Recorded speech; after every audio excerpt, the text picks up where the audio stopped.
جو ہم دھوکہ کھا رہے ہیں وہ صرف اور صرف اپنی سمجھ سے۔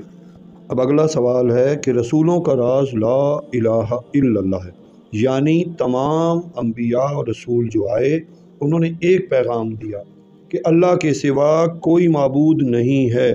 تو ان کے آنے کا مقصد خلق خدا کو اللہ کی طرف بلانا ہے۔ اور یہیں پر ہم کہ انبیاء کی جو نبوت ہوتی ہے وہ خلق کے لیے ہوتی ہے، لیکن جو انبیاء اکرام کی ولایت ہوتی ہے وہ اللہ تعالیٰ سے جڑی ہوتی ہے، اسی لیے انبیاء اکرام کی ولایت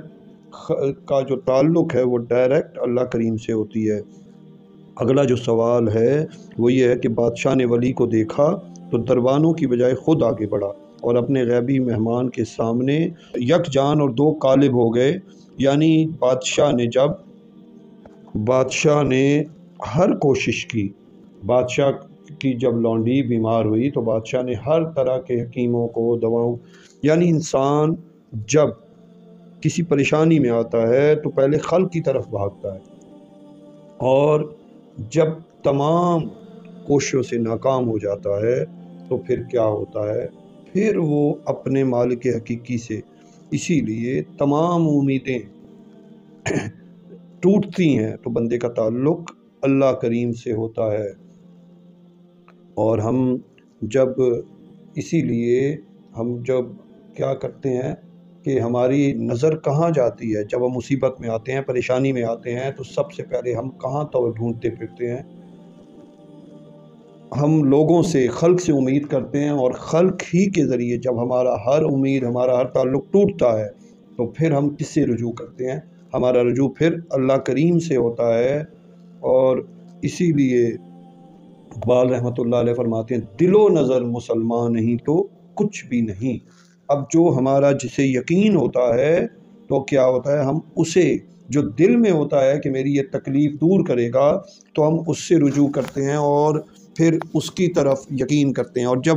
وہ یقین ٹوٹتا ہے تو پھر ساری امیدیں جب ختم ہوتی ہیں، تو یہاں پر یہی کہ بادشاہ نے جب ہر امید اس کی ٹوٹ گئی اور اس نے پھر جب دیکھا کہ وہ ناکام ہو گیا، پھر اللہ سے رجوع کیا، اور پھر اللہ کریم نے جو اس کی غیبی مدد کی، اب اسے یہ یقین تھا کہ جو ہوگا وہ اللہ کی مدد سے ہوگا۔ اور پھر جو اللہ کی مدد تھی اس کی وجہ سے، چونکہ وہاں اس کا پہلے سب خلق سے امید ٹوٹی تو پھر خالق سے جڑ گیا، تو یہ جو ایک جان، اب جب جان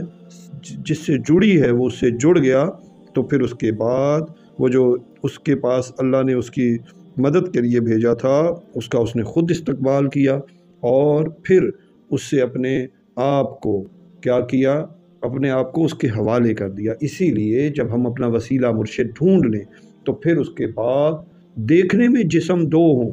لیکن ہمارے قلب ایک ہو جائیں، اس قلب کا تعلق مرشد سے جڑ جائے، اور جب قلب مرشد سے جڑ جائے گا، کیونکہ مرشد کا قلب جڑا ہوا ہے اللہ تعالیٰ سے، تو پھر وہ کیا ہوگا، وہ قلب اللہ سے جڑ جائے گا۔ اور مرشد کریم اس میں ذات اور ذکر اللہ، قلبی ذکر عطا کرتے ہیں، اور ان سے کیا ہوتا ہے کہ وہ بندہ اللہ کے ساتھ جڑ جاتا ہے۔ تو اللہ والا کیا کرتا ہے، وہ ان کو بظاہر وہ دو، لیکن حقیقت میں پھر ان میں وہ جو یکتائی کا سفر ہے، وہ مرشد جس عشق میں خود ہیں وہی عشق عطا کر دیتے ہیں، اور اس عشق کے ذریعے کیا ہوتا ہے، ان دونوں کا تعلق اس پاک ذات سے ہو جاتا ہے۔ اور پھر اسی لیے جب اسے اللہ کی طرف سے وسیلہ مل گیا تو بادشاہ نے پوری طرح اسے اپنے لیے اختیار کر لیا۔ تو اس میں یہی کہ یک جان ہونے کا مطلب دونوں کا ارادہ ایک ارادہ ہو جائے۔ نفس کا جو بہت بڑے اولیاء کرام تعریف کرتے ہیں وہ یہی کرتے ہیں کہ نفس کیا ہے، میرا ارادہ، اور روح کیا ہے، اللہ کریم کا ارادہ۔ تو مرشد کامل میرے نفس کے ارادے کو ختم کر کے مجھے روح کے ارادے پر لے آتے ہیں۔ اب اگلا سوال ہے کہ حضرت موسیٰ علیہ السلام کا مال غنیمت کے لیے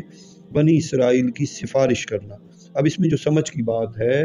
کہ اللہ کریم تو قادر ہیں، لیکن اللہ کریم اپنے چنے ہوئوں کی دعاؤں اور چنے ہوئوں کی سفارش کو پسند کرتے ہیں۔ تو اسی لیے جو اللہ والے ہوتے ہیں وہ اللہ اور ان بندوں کے درمیان ایک وسیلہ ہوتے ہیں، اور اللہ جنہیں چنتا ہے پھر ان کی رد نہیں کرتا، اور اسی لیے اللہ والوں کی دعاؤں سے بہت بڑے بڑے کام، کیونکہ اللہ تو شارک سے قریب ہے، لیکن اس میں جو سمجھنے کی بات ہے کہ وہ کیا ہے، وہ یہ ہے کہ جسے اللہ کریم چن لیتے ہیں تو آنکھ اس کی ہوتی ہے۔ وہ بخاری شریف کی حدیث ہے کہ جو بندہ قرب، اس کا مفہوم سنا رہا ہوں، قرب نوافل کے بعد، یعنی جب بندہ فرائض کے بعد نوافل کے ذریعے، نوافل یہ امر جو وہ اللہ کے راضی کرنے کے لیے کرتا ہے، تو پھر اللہ اسے محبوب بنا لیتے ہیں، اور پھر اس بندے پر اللہ کی تجلی ہوتی ہے، اور پھر وہ بندہ مظہر حق ہو جاتا ہے، اور اس مظہر حق کی دعا اللہ کریم قبول کرتے ہیں۔ اور جو ادھر بھی یہی ہے کہ جو اللہ کا چنا ہوا نبی ہوتا ہے وہ بھی مظہر حق ہوتا ہے، اور ان کی دعا اللہ کریم رد نہیں کرتے۔ تو یہاں موسیٰ علیہ السلام نے جب دعا کی تو پھر کیا ہوا، اس دعا سے پھر ان کے اوپر کرم ہوا۔ تو اللہ والوں کو جو لوگ ستاتے ہیں وہاں اللہ کریم عذاب نازل کرتے ہیں۔ فرعون کتنے عرصے سے خدا بنا ہوا تھا،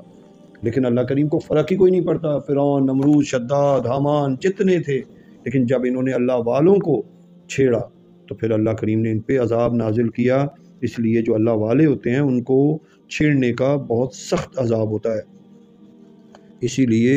جو اگلا سوال یہ ہے کہ دوست کے راستے میں جو